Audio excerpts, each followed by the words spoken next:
sini saya Jendra Pratama bersama rekan saya Mas Elsando Ahmad Alfian akan mempresentasikan mengenai materi anggaran biaya tenaga kerja langsung atau BTKL, biaya tenaga kerja langsung. Untuk yang pertama ini akan dijelaskan oleh Mas Elsando. Monggo Mas.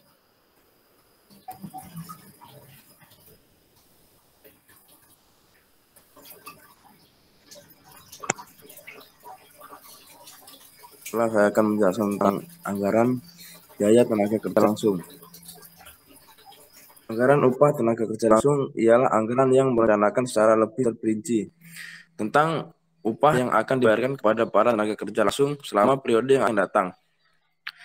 Yang di dalamnya meliputi rencana tentang jumlah waktu yang diperlukan oleh para tenaga kerja langsung untuk menyelesaikan unit yang akan diproduksikan, tarif upah yang akan dibayarkan kepada para tenaga kerja, dan kapan waktu para tenaga kerja langsung menjalankan kegiatan proses produksinya, yang masing-masing dikaitkan dengan jenis barang produksi yang akan dihasilkan, serta tempat atau departemen di mana para tenaga kerja tersebut akan bekerja. Yang dikategorikan sebagai tenaga kerja langsung antara lain adalah para buruh pabrik yang ikut serta dalam kegiatan proses produksi dari bahan mentah sampai bentuk barang jadi. Kemudian fungsi atau kegunaan anggaran tenaga kerja langsung. Yang pertama, penggunaan tenaga kerja langsung dan biaya yang lebih terencana. Yang kedua, harga pokok dapat dihitung dengan tepat. Yang ketiga, dapat digunakan sebagai alat pengawas. Yang keempat, alat pengawas biaya tenaga kerja. Kemudian persiapan dalam penyusunan anggaran tenaga kerja langsung. Sebelum menyusun anggaran tenaga kerja langsung, kita perlu ditentukan terlebih dahulu oleh dasar satuan utama yang digunakan untuk menghitungnya. Kerap kali ditemukan dalam praktik satuan hitung atas dasar jam buruh langsung dan biaya buruh langsung. Selanjutnya akan dijelaskan oleh Mas Aji. Oke, baiklah Mas Elsando, terima kasih. Baik teman-teman, nah kita sampai di rumus biaya tenaga kerja langsung. Jadi bagaimana cara menghitung biaya tenaga kerja langsung itu? Rumusnya adalah DRH, ini direct labor, ini tadi kan, yaitu direct labor hour atau jam, itu jamnya. Kemudian tingkat produksi ini berapa banyak barang yang akan diproduksi. Nah, selanjutnya yaitu tarif ini tarif buruh biasanya itu bervariatif tergantung besar kecilnya apa yang dibuat, besar kecilnya barang, atau mungkin besar kecilnya juga kuantitas barang yang akan diproduksi. Nah, ini adalah contoh perhitungan dari biaya tenaga kerja langsung. Nah, yang pertama ini sebuah perusahaan menargetkan memproduksi kipas angin sebanyak 2.000 unit. Nah, 2.000 unit ini, unitnya itu merupakan tingkat produksi. Jadi selama 1 semester. Nah, selama 1 semester itu kan berarti selama 6 bulan.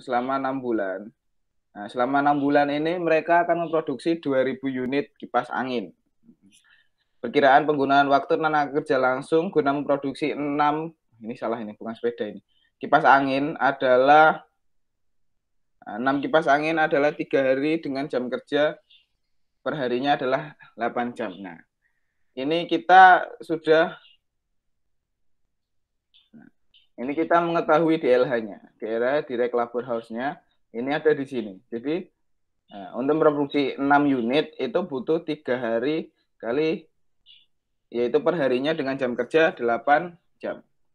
Nah, cara mencarinya nanti akan ada di slide selanjutnya. Nah, tarif upah tenaga kerja langsung per kipas angin adalah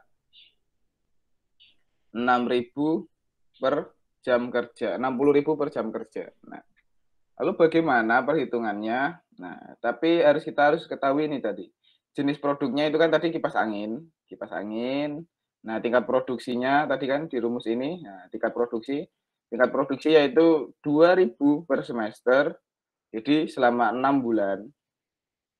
Selama 6 bulan ini mereka menghasilkan 2.000 kipas angin.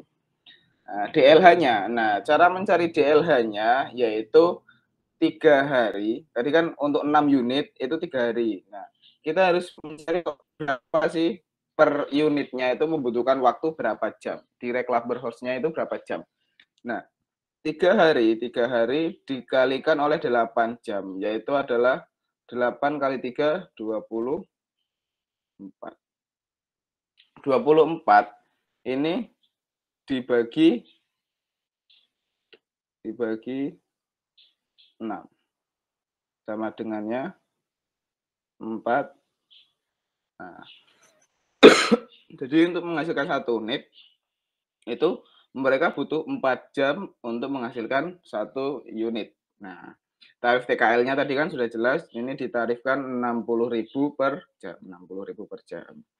Baik, selanjutnya, nah ini adalah tabel perhitungannya. Tabel perhitungannya itu selama 1 tahun. Jadi selama 1 tahun itu kan ada 12 bulan, sedangkan per semester itu mereka 6 bulan. Nah, jadi per tahun itu ada 2 semester. Nah, produk kipas angin per semesternya itu 2.000, berarti setahunnya ada 4.000. 4.000. Nah, 4.000 kan. Nah, 4.000. Nah, DLH-nya per kipas angin itu adalah 4 jam. 4 jam. Nah, tarifnya yaitu 60.000. Terus berapa ini? Nah, kita kembali lagi ke tadi rumusnya, yaitu adalah direct labor hours dikali tingkat produksi dikali tarif. Nah, berarti DLH dikali tingkat produksi dikalikan dengan tarif, atau bisa dengan produksi dikalikan DLH dikalikan tarif kipas, nah mendapatkan hasil seperti ini. Nah, 2.000 dikali 4 dikali 60.000 sama dengan 480 juta per semester untuk biaya tenaga kerja langsungnya. Ini perkiraan ya, perkiraan. Nah, jadi totalnya selama 1 tahun itu berapa? Jadi dikalikan 2 saja, 480 juta dikalikan 2 berarti per tahunnya adalah 960 juta. Nah, itu untuk cara perhitungan biaya tenaga kerja langsung atau anggaran biaya tenaga kerja langsung. Nah, terus kesimpulannya, perencanaan dan biaya tenaga kerja langsung yang efektif memiliki keuntungan perusahaan sebagai berikut. Nah, dengan cara kita bisa mengetahui ini semua kan, pertama untuk awalan berapa sih biayanya yang dibutuhkan, biaya modal kalau membuat segini itu berapa. Nah, keuntungannya fungsi personelnya dapat ditampilkan lebih efisien karena ada dasar untuk perencanaan yang efektif, pengarahan, pelatihan, dan penggunaan personel. Yang kedua, fungsi keuangannya dapat ditampilkan lebih efisien karena tenaga kerja sering merupakan permintaan yang terbesar dalam kas selama tahunan tersebut. Yang ketiga, biaya produksi yang dianggarkan untuk setiap produk. Nah, jadi biayanya ini, biaya per unit dan total biaya ini jelas nanti. Jadi untuk biaya bahan bakunya berapa, untuk biaya tenaga kerjanya berapa, biaya overhead-nya berapa, itu jelas. Jadi harga pokok penjualan atau harga pokok produksinya nanti lebih jelas. Jadi untuk menargetkan laba nanti akan lebih jelas juga. Nah, yang keempat atau yang terakhir yaitu pengendalian biaya tenaga kerja langsung secara signifikan dipertinggi. Nah, pengendaliannya ini lebih tinggi, lebih bisa terkendali, lebih bisa termonitoring, dan lebih bisa menjadikan tolak ukur untuk kedepannya. Oke, itulah tadi presentasi dari kami. Sekian, kurang lebihnya kami mohon maaf. Wabillahi taufiq wal hidayah. Wassalamualaikum warahmatullahi wabarakatuh.